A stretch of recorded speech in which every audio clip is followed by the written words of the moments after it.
તમે જે ઓફિસમાં કામ કરો છો, તમારી આજુબાજુ તમારા ફ્રેન્ડ લોકો પણ કામ કરતા હશે. તમારા ફ્રેન્ડ લોકો જોડે તમે વાતો કરતા હશો, ગપ્પા મારતા હશો, પણ અચાનક કોઈ તમને આવીને કે તમારો જે ફ્રેન્ડ છે એક ભૂત છે, તો તમને કેવું લાગશે? આ ઘટના પર બોલિવૂડ એક મૂવી બનાવવા જઈ રહ્યું છે. એ સમય હતો 1980નો. દિલ્હીમાં ગુરુગ્રામ કરીને એક સિટી છે. આ સિટી એ વખતે ડેવલપ થતું હતું. નવી નવી બિલ્ડિંગો આવતી હતી, નવા નવા અપાર્ટમેન્ટ આવતા હતા, નવી નવી ઓફિસો ખુલતી હતી આની અંદર, અને બહુ મોંઘું સિટી હતું એ વખતે અને આજે પણ. તો આ ગુરુગ્રામ સિટીની અંદર એક કોલ સેન્ટર ઓપન થાય છે, સેફરોન કોલ સેન્ટર.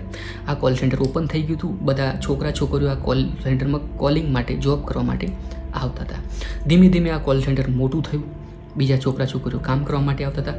તો એમાં એક દિવસ એક છોકરી જોબ માટે આવે છે. નવું જોઈનિંગ હતું. એનું નામ હતું રોઝ. નવું જોઈનિંગ હતું. 5 થી 6 જ મહિના થયા આ છોકરીને જોબ કરે કોલ સેન્ટરની અંદર, સેફરોન કોલ સેન્ટરની અંદર. 5 થી 6 મહિનામાં આ છોકરી આખા કોલ સેન્ટરમાં ફેમસ થઈ ગઈ. TL અને HR બધાના વખાણ કરવા માંડ્યા, કારણ કે આ છોકરી એમ્પ્લોય ઓફ ધ મંથ બની ગઈ હતી આખા કોલ સેન્ટરની અંદર. આ છોકરી જે બી કસ્ટમર જોડે વાત કરતી હતી, જો કોઈ કસ્ટમર કંપનીની સર્વિસથી નાખુશ હોય તો ખાલી રોજ એની જોડે એક જ વખત વાત કરી લે તો એ કસ્ટમર ખુશ થઈ જાય અને કંપની જોડે જોડાયેલું રહે. એનાથી આનું નામ ફેમસ થઈ ગયું હતું કોલ સેન્ટરમાં. બધા વખાણ કરતા હતા, બધા ખુશ હતા આના કામથી, રોજના કામથી. પણ અચાનક એક દિવસ એનો TL હોય છે, ટીમ લીડર, એ જોવે છે કે આ રોજ અડધા કલાકથી બી ઉપર કોઈની જોડે વાત કરી રહી છે કોલ પર. આમતોર પર કોલ સેન્ટરમાં જોવા જઈએ તો 10 મિનિટથી વધારે કોઈ કોલ ચાલે નહીં, એટલો બધો કોઈ જો ટાઈમ હોય નહીં. પણ આ છોકરીનો કોલ અડધા કલાકથી પણ ઉપર ચાલતો હતો. એનો TL જોતો હતો કે આ છોકરી અડધા કલાકથી એક જ કસ્ટમર જોડે વાત કરી રહી છે. પણ અચાનક એ રોજ ડરતી ઊભી થાય છે, કોલ કાપી નાખે છે અને એનું પર્સ લઈને ફટાફટ દોડતી બહાર જતી રહી છે. એનો TL જોવે છે કે આ છોકરી અડધા કલાકથી વાત કરતી હતી અને ડરતી પાછી કોલ સેન્ટરની બહાર, ઓફિસની બહાર જતી રહી. તો એનો ટીમ લીડર એની બેનપણીઓને પૂછે છે કે આ છોકરીને શું થયું રોજને, કેમ આ રીતે બહાર જતી રહી? તે છોકરી એની બેનપણીઓ કહે છે કે કહેતી હતી અમને કે મારે હવે જવું પડશે, મારે હવે ટાઈમ થઈ ગયો એટલે હું જઉં છું, એમ કરીને બહાર પૂછ્યા વગર જતી રહી. હવે એના TLનો શક ગયો કે આ છોકરી અડધા કલાકથી કોઈની જોડે વાત કરતી હતી. તો આ વાત કરતી હતી કોની જોડે? તેનું PC ચેક કરવામાં આવ્યું, કોમ્પ્યુટર ચેક કરવામાં આવ્યું. તો કોમ્પ્યુટરમાં ખબર પડી કે એવો કોઈ કોલ જ નહોતો આવ્યો. અડધા કલાકથી કોઈ કોલ જ નહોતો, ના કોઈની જોડે વાત કરતી હતી. એ એમનેમ જ કોકની જોડે વાત કરતી હતી. તો એ વાત કરતી હતી કોની જોડે? અને અચાનક કેવી રીતે આ રીતે ઊભી થઈને બહાર જતી રહી? તેનો TL વિચારમાં પડી ગયો કે આ છોકરીને થયું તો થયું શું? તેનો TL વિચારે કે બીજા દિવસ કાલે આવશે એટલે હું પૂછીશ બધું, કોની જોડે વાત કરતી હતી, કોમ્પ્યુટરમાં તારે કોઈ ડિટેલ છે નહીં. બીજો દિવસ આવ્યો, બધા ટાઈમ પર પહોંચી ગયા, આખું કોલ સેન્ટર ચાલુ થઈ ગયું. પણ રોજ 6 મહિનામાં પહેલી વાર પૂછ્યા વગર રજા પાડી અને એનો ફોન પણ સ્વિચ ઓફ આવ્યો.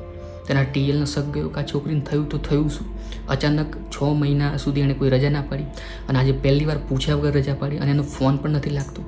તો શું થયું છે? તેનો TL વિચારમાં પડી ગયો. એના TL કીધું કે હવે જ્યારે કંઈ પ્રોબ્લેમમાં ફસાઈ છે, હવે જ્યારે આવશે ત્યારે હું બધું પૂછીશ અને કેમ એણે રજા પાડીને એ બધું.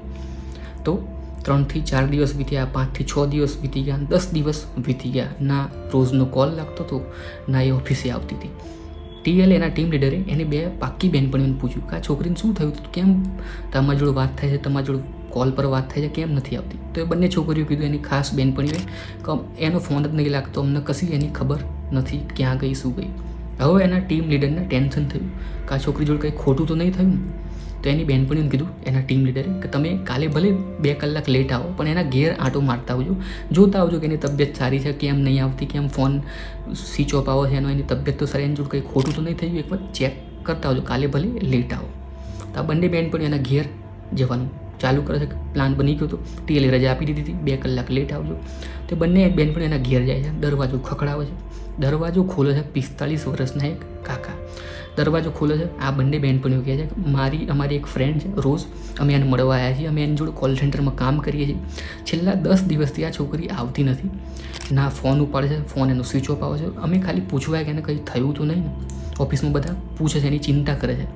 તો એ કાકાએ કીધું કે તમે જે રોજની વાત કરો છો એ છોકરીને મરે તો 5 વર્ષ થઈ ગયા, તો એ તમારી જોડે 10 દિવસ પહેલાં કેવી રીતે કામ કરી શકે, એ પણ કોલ સેન્ટરમાં.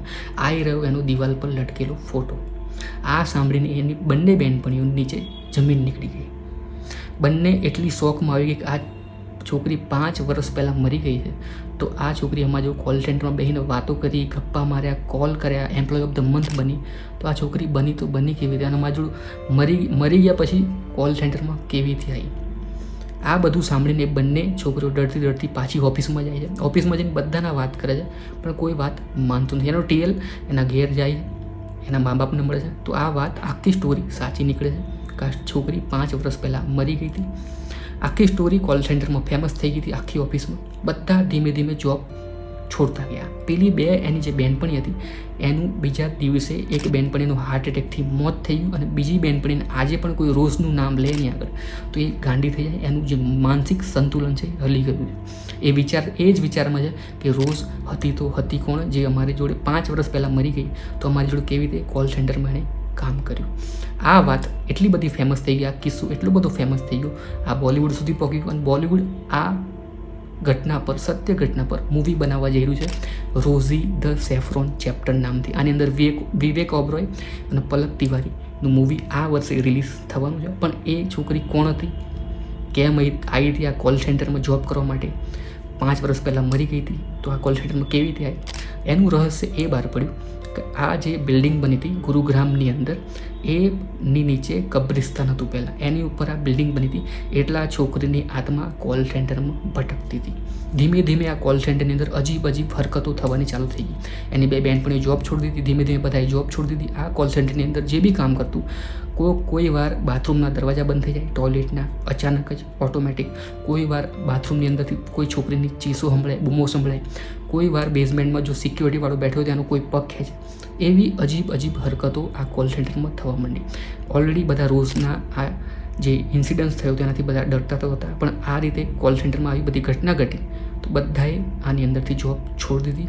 અને આજે બી આ કોલ સેન્ટર ગુરુગ્રામની અંદર છે, પણ એક ખંડર હાલતમાં છે. અને આજે પણ લોકો આ કોલ સેન્ટરની આગળથી ગુજરતા વિચાર કરે છે, બહુ ડરે છે આ કોલ સેન્ટરથી. આ કોલ સેન્ટર આજે ખંડર હાલતમાં પડ્યું છે. તો એ શું હતું શું નહીં એ તમને આ મૂવીમાં જોવા મળશે, જેના પર બોલિવૂડ પિક્ચર બનાવી રહ્યું છે, રોઝી ધ સેફ્રોન ચેપ્ટર. આ વર્ષે રિલીઝ થવાનું છે. મેં આવા બહુ બધા વિડીયો બનાવેલા છે, તમે ચેક કરી શકો છો. યુટ્યુબ પર ઓલરેડી અપલોડ કરેલા છે મારી ચેનલ પર. ત્યાં સુધી વિડીયો જોવા માટે થેન્ક્સ ફોર વોચિંગ.